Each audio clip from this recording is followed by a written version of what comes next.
The Last Defense. Captain Sarah Chen stood at the viewport of the HMS Prometheus, watching distant stars flicker through the scared plastiglass.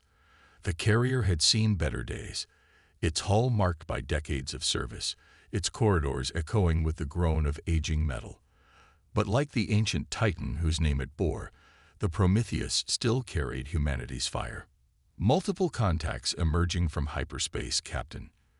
Lieutenant Rivera's voice cut through the quiet of the bridge. Vanguard signatures, counting 15. No, 20 capital ships. Chen's jaw tightened. The Vanguard. A species that viewed themselves as guardians of galactic order, eliminating what they deemed unstable civilizations. In practice, that meant any species that didn't match their definition of technological advancement. They had already reduced 3 human colony worlds to ash. Status of the quantum communication array? Chen asked, though she already knew the answer. The Prometheus had been attempting to warn Earth's defense fleet for the past 3 days. Still non-responsive, Captain. Chief Engineer Patel's voice crackled through the comm. The Vanguard's null field is blocking all quantum entanglement signals. We're cut off. Chen nodded, studying the tactical display. The Prometheus had been conducting deep space trials of experimental defense systems when they'd first detected the Vanguard fleet. Now they were all that stood between these aliens and the Arcturus colony, home to 6 million civilians. How many of our systems are actually combat-ready, Chief? Main reactors at 60% efficiency.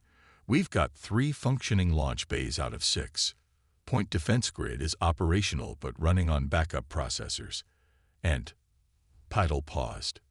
Well, we've still got the railguns. Several bridge officers exchanged glances. The Prometheus was one of the last human ships to carry magnetic acceleration weapons.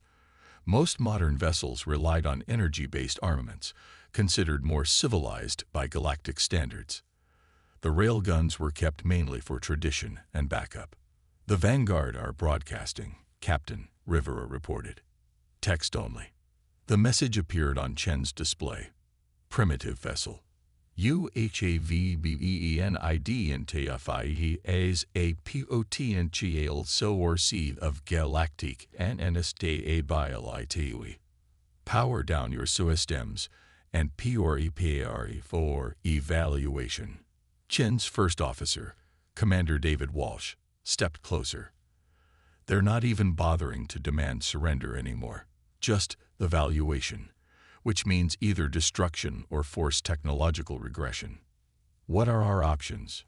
Chen asked, though the question was mostly rhetorical. They couldn't outrun the Vanguard ships, couldn't call for help, couldn't hope to win in direct combat. Walsh studied the tactical display. We could try to lead them away from Arcturus, buy the colony time to evacuate. They'd catch us in minutes, Rivera countered. Their drives are too fast. Chen touched the scared plastiglass, feeling the slight vibration of the ship's systems. The Prometheus was old, outdated, and outnumbered. But something about that thought sparked an idea. Chief Patel, she called.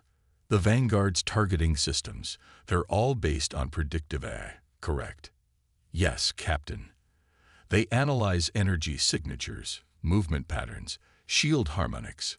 Basically, they build a complete mathematical model of their target and calculate the optimal attack strategy before firing a single shot. And how do they build those models?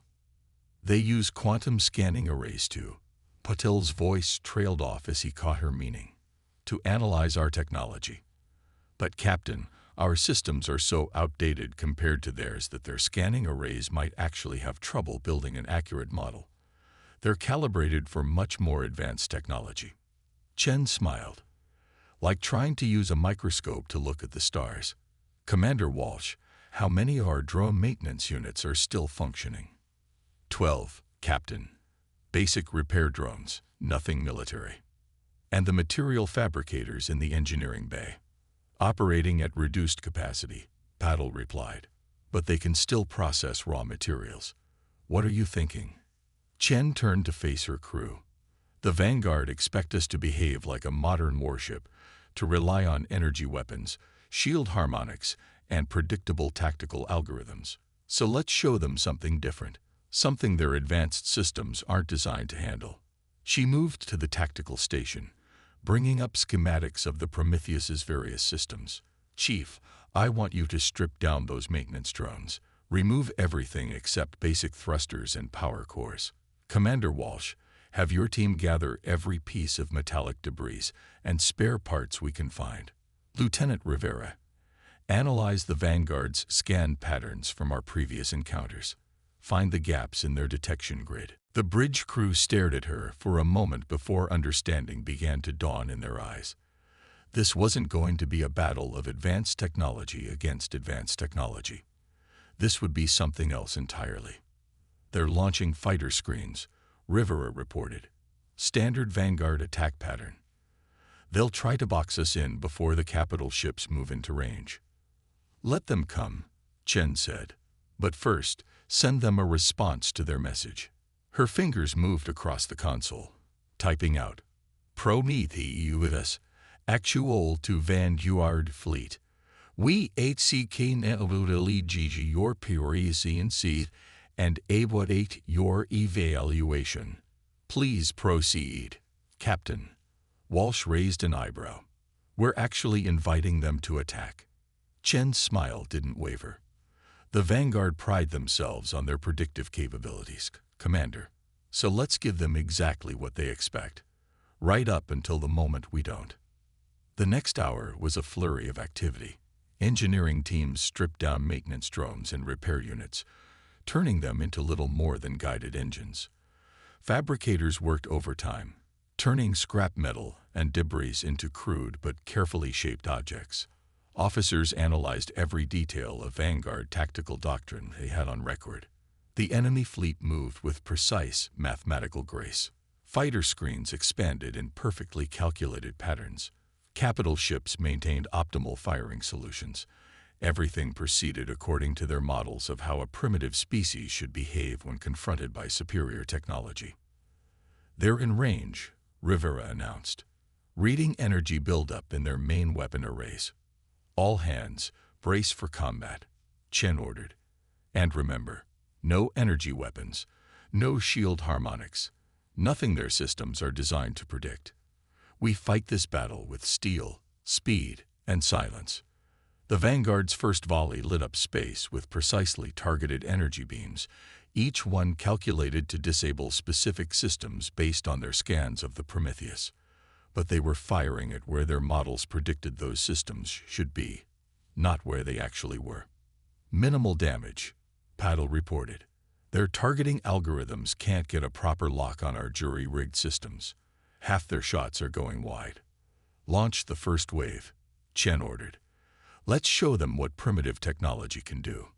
Across the Prometheus's hull, launch bay doors opened, but instead of modern fighters or missiles, they released clouds of crude objects.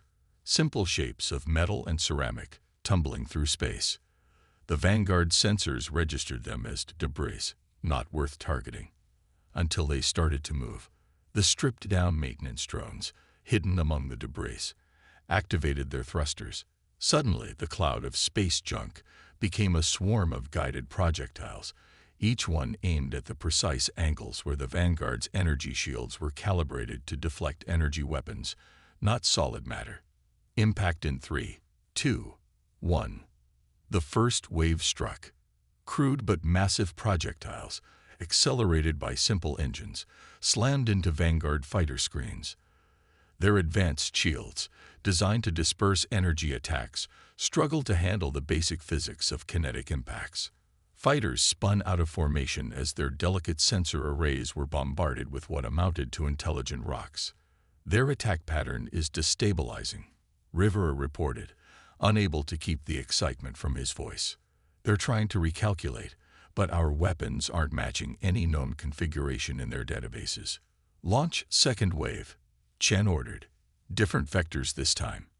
Keep them guessing." The battle had just begun, but already the Vanguard fleet's perfect formation was showing cracks. Their advanced targeting systems, designed to counter everything from plasma beams to quantum torpedoes, were being confused by the simplest of weapons. objects with mass, accelerated by basic engines. The Prometheus shuddered as it took hits, but held together. Its aged hull, patched and reinforced over decades, proved surprisingly resilient against weapons designed to overcome modern defensive systems. "They're pulling their fighter screen back," Walsh reported. "Looks like they're trying to establish a new attack pattern." Chen nodded. "Good. That means they're already adapting their tactics to deal with a primitive threat, which means they're not ready for what comes next." She opened a channel to engineering. "Chief Patel, is the main surprise ready?" "Ready, Captain. Though I still think this is crazy enough to work." "That's what we're counting on. All hands, prepare for Operation Thunderbolt. Let's show the Vanguard why they shouldn't underestimate primitive technology." The real battle was about to begin, and Chen couldn't help but smile. Sometimes the best way to fight the future was with the past, especially when your enemy had forgotten how dangerous the past could be. Hidden strength. The Vanguard fleet's response came swiftly. Energy beams lanced through space, their targeting algorithms rapidly adjusting to account for the Prometheus's unconventional tactics. But Chief Engineer Patel had been busy in the hours leading up to this moment, and the old carrier had a few more surprises in store. "Multiple hits on decks 3 through 7, Rivera reported from his station. "But the ablative plating is holding." "Ablative plating?" Walsh asked, turning to Patel's holographic projection on the bridge. "When did we install that?" "About 2 hours ago," Patel replied, his image flickering as another blast rocked the ship. "Remember all that ceramic material we stripped from the maintenance bay walls? Turns out if you layer it with metal sheeting and magnetic field generators, it creates a pretty decent energy dispersal system. Not as good as modern shields, but the Vanguard's weapons aren't calibrated for it," Chen finished, "because no advanced civilization would use something so crude." The tactical display showed the Vanguard capital ships moving into a new formation, their fighter screens regrouping after the surprise of the first attack. They were learning, adapting their strategies to deal with the Prometheus's primitive weapons, but that was exactly what Chen had been counting on. "Chief, start Phase 2, she ordered. "Let's show them another old trick." Deep in the Prometheus's engineering section, Patel's team activated the systems they'd spent the last few hours cobbling together. The ship's magnetic launch rails, normally used for fighter deployment, had been modified. Their power feeds were routed through a maze of jury-rigged capacitors. "Launching chaff clouds," Rivera announced.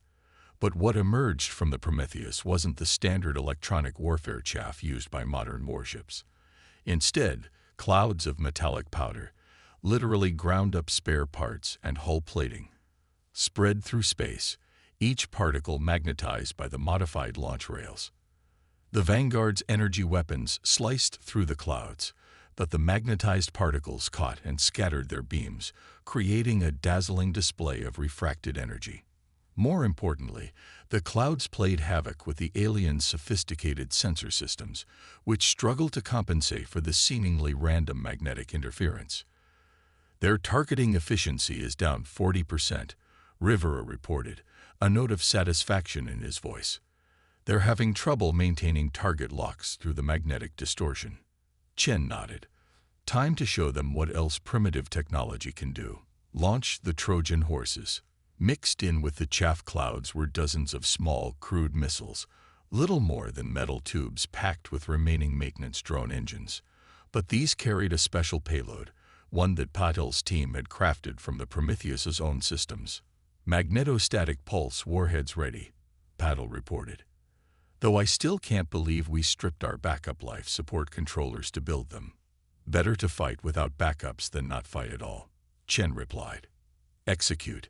The missiles ignited, their simple chemical engines carrying them through the chaff clouds. The Vanguard's defenses, still struggling with the magnetic interference, failed to intercept them all.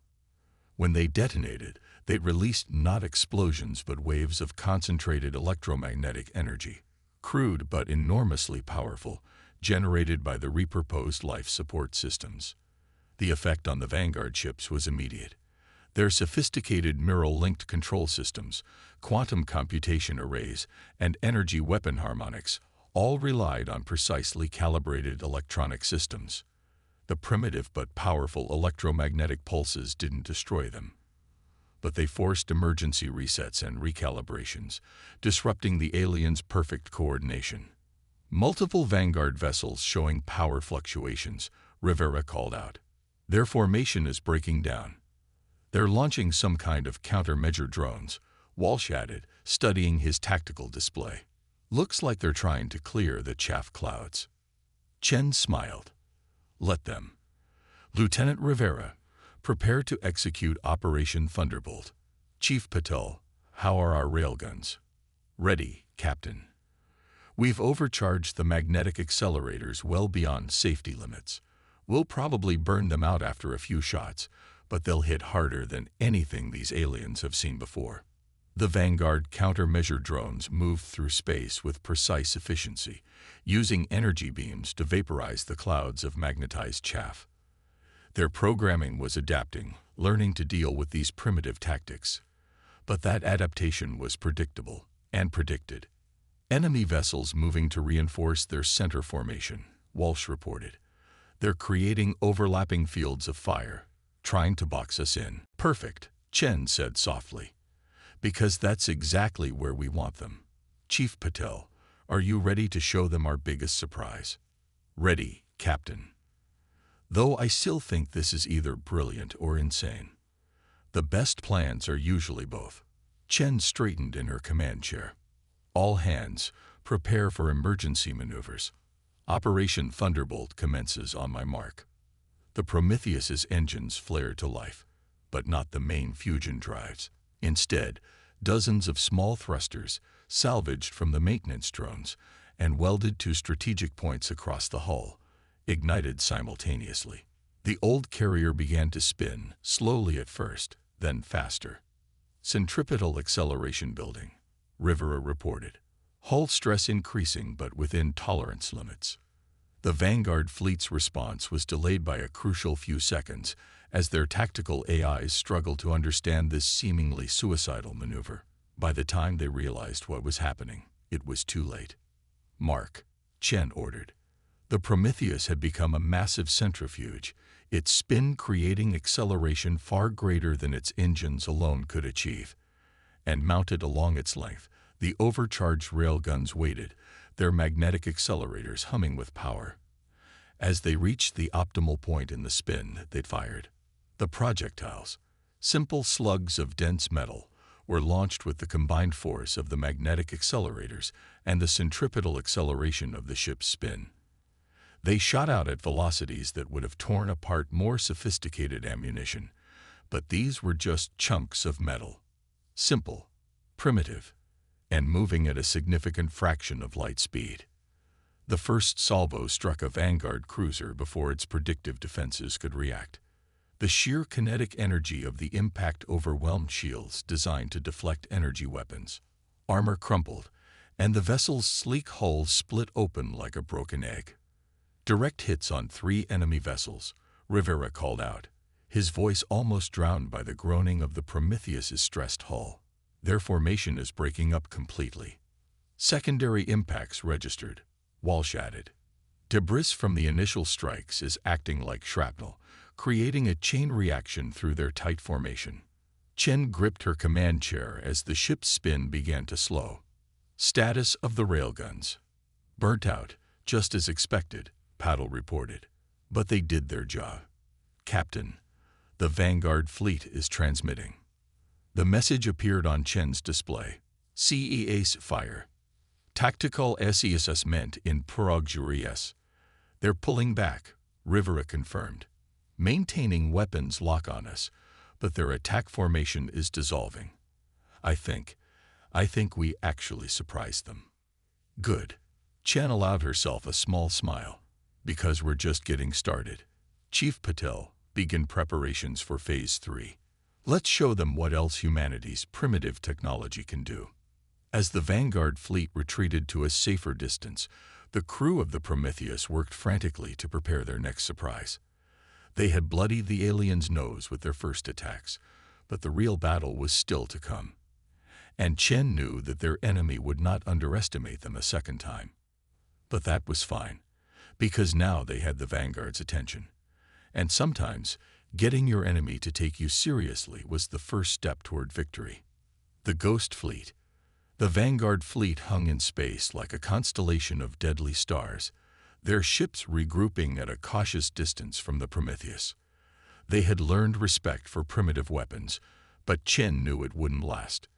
Their tactical computers would be analyzing every aspect of the battle, developing countermeasures for each surprise the humans had unleashed. How many of the supply pods survived? Chen asked, studying the damage reports scrolling across her display. 6 intact, 4 damaged but salvageable, Walsh replied. The Vanguard had ignored them during the battle, probably didn't consider cargo containers a threat. Their mistake. Chen turned to the flickering hologram of Chief Patel. How long to implement Phase 3? 4 hours, minimum. What we're attempting. It's never been done before, Captain. Neither has anything else we've done today. Chen's eyes moved to the tactical display, where the Vanguard ships were arranging themselves into a new formation. And we got maybe 6 hours before they finish adapting their tactics and come at us again. The supply pods had been part of the Prometheus' original mission, carrying experimental defense systems for deep space trials. Most of the prototype weapons had proven unsuccessful, but their components would serve a different purpose now. All hands, prepare for Phase 3, Chen announced shipwide. Engineering teams to your assigned pods. Commander Walsh, begin evacuation of non-essential sections. The next 4 hours were a blur of activity. Engineering teams stripped everything they could from the Prometheus's damaged sections, while others worked frantically in the cargo pods. The Vanguard maintained their distance, probably assuming the humans were attempting repairs. They had no way of knowing what was really taking shape in the shadow of the battered carrier. First drone is ready, Patel reported from Pod 3. Activating now. On Chen's tactical display, a new signal appeared, weak and flickering, but clear enough to register on sensors. To the Vanguard's quantum scanning arrays, it would look like a small warship, its power signature masked by battle damage. Second drone coming online, Rivera added. Third, fourth.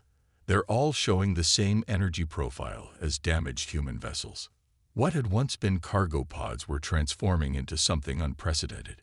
Using components from the experimental defense systems, Patel's teams had created crude but effective holographic projectors and energy signature simulators. Combined with the remaining maintenance drone cores, they could create the illusion of a small fleet. How many can we field? Chen asked. 10 functional units, Patel replied. Each one can project the sensor signature of a vessel up to cruiser size. But Captain, they're not very sophisticated. The Vanguard will realize they're fake if they look too closely. They won't have time to look closely. Chen's fingers moved across her command console, updating the tactical plan. Because we're going to show them exactly what they expect to see. A desperate last stand by a primitive species. The hours ticked by as the engineering teams worked to perfect their deceptions. Each drone was programmed with a different sensor profile, making them appear as a ragtag fleet of damaged human warships. It wasn't perfect. The holograms wouldn't fool visual inspection, and the energy signatures were crude approximations. But it didn't need to be perfect. It just needed to create confusion at the critical moment. Vanguard fleet is moving, Rivera reported suddenly. They're forming up for another attack run. Right on schedule, Chen said. Status of the Ghost Fleet. All drones operational, Patel confirmed. Energy signatures are stable, and the holographic projectors are functioning. But Captain, there's something else you should know. We found a way to boost the signal strength, but it means burning out the drone cores. Once we activate full power, we'll have maybe 20 minutes before they fail completely. 20 minutes will have to be enough. Chen opened a shipwide channel. All hands, this is the captain.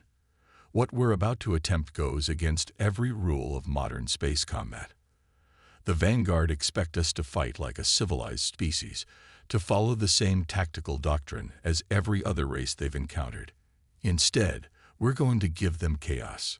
The tactical display showed the Vanguard fleet approaching in perfect formation, their ships arranged to counter the kinds of attacks the Prometheus had used before. They had adapted, but their adaptation was predictable, because they still thought they were fighting a primitive but conventional enemy. "Launch the Ghost Fleet," Chen ordered. "Maximum dispersal pattern. Make it look like we're trying to scatter their formation."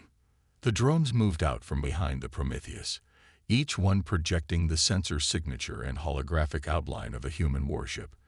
To the Vanguard's quantum scanners, it would appear as if a small fleet had been hiding in the carrier's sensor shadow, waiting to strike. "Enemy fleet is responding," Walsh reported. "They're breaking formation to engage multiple targets." The Vanguard ships split into smaller groups, their tactical computers calculating optimal firing solutions for each perceived threat. But their precise, mathematical approach to combat was about to become their greatest weakness. "Ghost Fleet responding exactly as programmed," Rivera added. "The drones are mimicking damaged ship movements, making random course corrections. The Vanguard are having trouble getting solid target locks." Chen watched as the alien fleet's perfect formation dissolved into smaller engagement groups, each one trying to track and target what appeared to be damaged but dangerous human vessels. The Ghost Fleet wasn't convincing enough to fool close inspection, but it was creating exactly the kind of chaos they needed. "They're committing their forces," Walsh observed, "spreading out to engage what they think are multiple threats." "Good." Chen's hand hovered over her command console. "Because that's exactly what we want them to do. Chief Patel, begin power-up sequence for the main event. Commander Walsh, plot our attack course. Lieutenant Rivera, prepare to execute Operation Thunderstrike." The Vanguard fleet, for all its technological superiority, had fallen into the oldest trap in military history, dividing their forces in the face of what appeared to be a superior enemy. But their real mistake was assuming they knew what kind of weapon they were about to face. "Power buildup detected in the Vanguard fleet," Rivera reported. "They're preparing to fire on multiple targets." "Let them," Chen said softly, "because they're about to learn that sometimes the most dangerous weapon isn't the one you can see. It's the one you don't realize is there until it's too late." The Ghost Fleet continued its erratic dance through space, drawing the Vanguard ships further apart as they attempted to engage what they thought were multiple enemies. But the real threat wasn't the illusory fleet. It was what the Prometheus had been preparing while the aliens were distracted by shadows. "All hands," Chen announced. "Prepare for emergency acceleration. The real battle begins now." Thunder and steel. The Prometheus's engines roared to life. Not the main drives, but hundreds of small thrusters salvaged from the maintenance drones and repair units. The old carrier began to move, not with the precise grace of modern warships, but with the raw, unpredictable power of jury-rigged machinery. "Ghost Fleet signal starting to degrade," Rivera reported. 15 minutes until complete failure." "That's all we need," Chen replied. "Status of the primary weapon." "Ready," Patel's voice came through, strained but confident. "Though I still say this is impossible. We're breaking about 6 different laws of physics." "The laws of physics are more like guidelines anyway," Chen said, "especially when humans are desperate. Execute Operation Thunderstrike." What happened next would be debated in military academies for generations to come. The Prometheus, its hull bristling with salvaged thrusters, began to rotate on multiple axes simultaneously. The stress on the ancient frame was enormous, but decades of patches and reinforcements held together, barely. "Vanguard fleet is responding," Walsh called out. "They're trying to regroup, but the Ghost Fleet is keeping them divided." The alien ships fired on the holographic targets, their energy weapons passing harmlessly through the projections. But each shot revealed their positions, and more importantly, their targeting patterns. The Prometheus's computers, running on rebuilt processors from the maintenance drones, recorded every detail. "Centrifugal chamber at 60% capacity," Patel reported. Starting particle acceleration sequence. During the previous battle, the engineering team had transformed the Prometheus's central cargo hold into something unprecedented, a massive centrifugal chamber. Using artificial gravity generators stripped from every deck, they had created a swirling vortex of metallic debris, accelerating it to incredible speeds. Multiple Vanguard vessels moving to intercept, Rivera warned. They're starting to realize the Ghost Fleet isn't real. Too late, Chen said. Chief Patel, activate the magnetic corridor. The next phase of their plan revealed itself. The rotating ship created a temporary tunnel of focused magnetic fields, similar to the principles behind their railguns, but on a massive scale. The swirling vortex of debris in the cargo hold was about to become the largest shotgun blast in human history. Vanguard energy signatures spiking, Walsh reported. They're preparing to fire. Now, Chen ordered. The Prometheus' rotation reached its peak. The magnetic fields aligned perfectly for a fraction of a second. And then, with a surge of power that dimmed every system on the ship, the centrifugal chamber released its contents into the magnetic corridor. Thousands of pieces of debris, from tiny metal shavings to chunks of salvaged hull plating, erupted from the Prometheus in a cone of hypervelocity shrapnel. Each piece was accelerated to a significant fraction of light speed by the combined forces of centrifugal acceleration and magnetic propulsion. The effect on the Vanguard fleet was catastrophic. Their energy shields, designed to deflect focused weapon fire, were overwhelmed by the sheer volume of impacts. The hypervelocity particles pierced hulls, shattered sensor arrays, and turned their precise formation into chaos. Multiple direct hits, Rivera called out, his voice barely audible over the groaning of the Prometheus's stressed hull. Vanguard vessels showing critical damage across all sectors. But the aliens weren't finished. Even as their ships reeled from the assault, they began to adapt. Surviving vessels adjusted their shield harmonics, creating overlapping fields to protect against another debris attack. Ghost Fleet signals failing, Walsh reported. We're losing the holographic coverage. Doesn't matter, Chen said, because that was just the first phase. Chief Patel, initiate electromagnetic pulse sequence. During the debris attack, each piece of shrapnel had carried a tiny electromagnetic generator, salvaged from the Prometheus's damaged systems. Now, scattered throughout the Vanguard formation, they activated simultaneously. The electromagnetic pulses weren't powerful enough to disable the alien ships completely, but they created a web of interference that played havoc with the Vanguard's sophisticated targeting systems. The aliens' perfect coordination, already disrupted by the Ghost Fleet, began to break down entirely. Enemy vessels showing multiple system failures, Rivera reported. Their formation is collapsing. The Vanguard ships, their tactical computers struggling to compensate for the multiple threats, began to break formation. Some moved to protect their damaged companions, while others attempted to maintain their attack positions. But their legendary coordination was shattered. Now comes the hard part, Chen said. All hands, prepare for emergency maneuvers. Chief Patel, dump all remaining power to the maneuvering thrusters. The Prometheus's jury-rigged propulsion system screamed as Chen pushed it beyond its limits.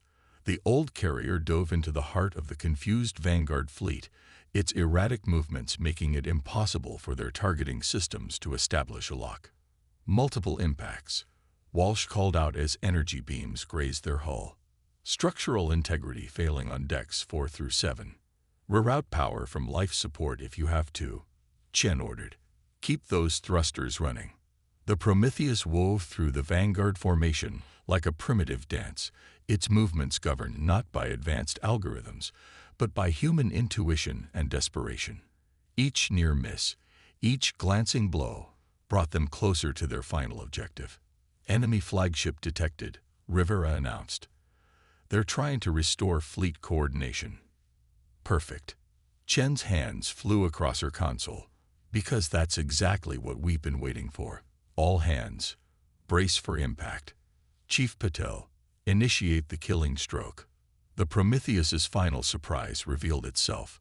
The debris attack hadn't just been about causing damage. It had seeded the battlefield with something else. Something the Vanguard's quantum scanners hadn't detected because it was, by their standards, too primitive to be a threat. Activating resonance cascade, Paddle reported. God help us all.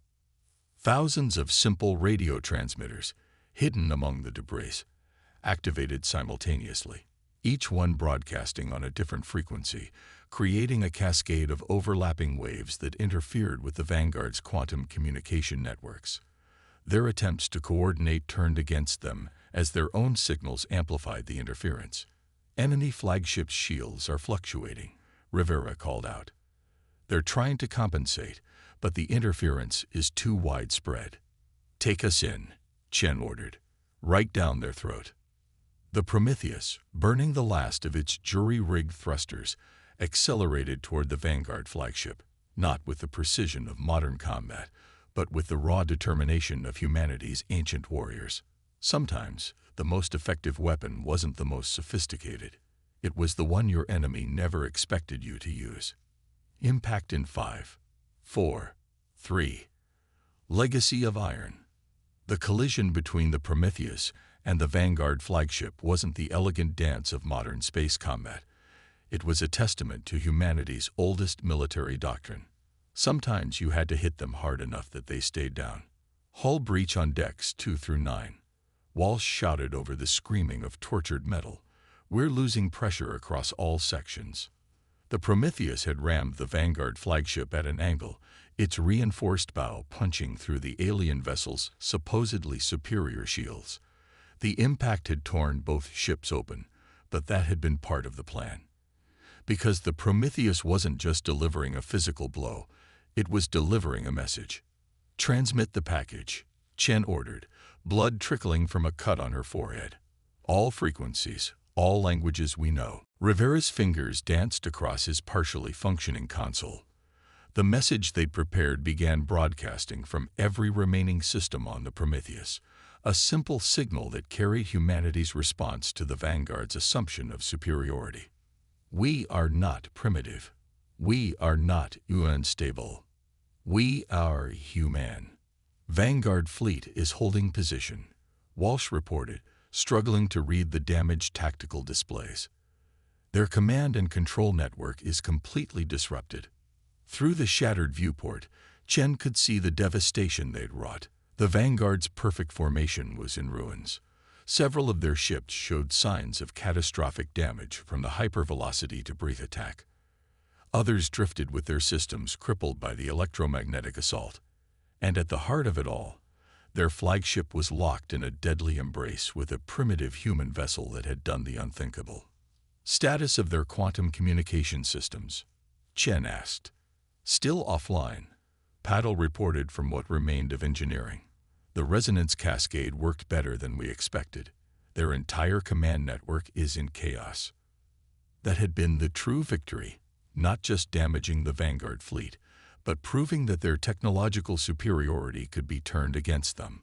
Their reliance on perfect coordination and advanced systems had become a weakness when faced with humanity's unconventional tactics.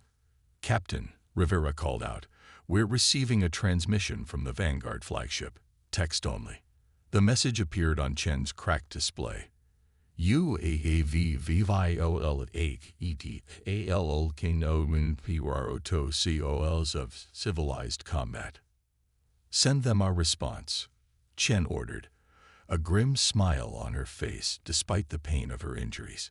Yes, because we choose to be effective rather than civilized. Withdraw your forces, or we will denounce this principle again. For long moments, there was silence. The Prometheus's jury-rigged systems continued to pump out their interference signals, preventing the Vanguard from re-establishing their quantum networks. Without their perfect coordination, without their predictive combat algorithms, they were forced to make a decision based on something they rarely used, individual judgment. Multiple energy signatures detected, Walsh announced. They're powering up their drives. One by one, the Vanguard ships began to move, not toward the Prometheus, but away. Their retreat wasn't the precise maneuver their tactical doctrine would have demanded. It was hurried, almost desperate. They had come expecting to find a primitive species worthy only of evaluation and possible elimination. Instead, they had found humanity. "They're broadcasting again," Rivera reported. "This cone and flight is CUSPENDDKENDING re-evaluation of human technological status. Maintain your TURRENT position." Chen laughed, though it turned into a cough as smoke filled the bridge. "Tell them we'll maintain position only because our engines are gone. But remind them that humanity has more ships, and not all of them are as old as the Prometheus." That was a bluff. They had no way to contact Earth's defense fleet. But the Vanguard had just learned how dangerous a single outdated human ship could be. The threat of facing an entire fleet of modern vessels would give them pause. "Engineering reports critical systems failing across all decks," Walsh said. "We need to evacuate to the emergency shelters." Chen nodded. "Send out a general distress call. Let's hope the Arcturus defense stations pick it up." She touched the scared arm of her command chair. "And make sure our sensor logs are preserved. The rest of humanity needs to know what happened here." As the crew abandoned the dying bridge, Chen took a final look at the tactical display. The Vanguard fleet was retreating at full speed, their formation still ragged. They would return eventually, she knew. But they would return with a different perspective on humanity's place in the galaxy. "Captain," Patel called over the failing comm system, "I've been thinking about what we did here, using outdated technology, turning our limitations into advantages. It shouldn't have worked." "That's what makes us human, Chief," Chen replied as she helped Walsh carry an injured crewman toward the shelters. "We don't let shouldn't stop us. We take what we have and make it work." The Prometheus's systems were failing, its hull breached in dozens of places, its jury-rigged weapons expended. But it had achieved something no amount of advanced technology could match. It had forced the Vanguard to question their assumptions about civilization and progress. 3 days later, as the crew huddled in emergency shelters amid the wreckage of their ship, they detected new signals. Not the precise quantum frequencies of the Vanguard, but the familiar radio broadcasts of approaching human vessels. The Arcturus defense fleet had heard their distress call. Chen gathered her surviving crew, their faces dirty but proud. "Today we go home," she announced, "and we carry with us a truth that the galaxy needs to understand. Humanity isn't powerful because of our technology. We're powerful because we never forget our roots, never stop innovating, and never, ever give up." As the rescue ships approached, Chen thought about the message they'd sent to the Vanguard. It hadn't just been a statement of identity. It had been a warning to any who would underestimate humanity, because humanity's greatest strength wasn't in their machines or their weapons. It was in their ability to take whatever they had, no matter how primitive it seemed, and turn it into something extraordinary. The Prometheus would never fly again. But its legacy would echo through human space, a reminder that the most dangerous weapon in the universe wasn't the most advanced technology. It was the indomitable spirit of a species that refused to be defined by anyone's standards but their own. In the years that followed, the Battle of the Prometheus became required study at military academies across human space. But more than tactics or strategy, it taught a simple truth. Civilization wasn't measured by the sophistication of your technology, but by the wisdom to understand that progress wasn't always a straight line forward. Sometimes, the key to advancing was remembering where you came from, and having the courage to use everything at your disposal, no matter how primitive it might seem.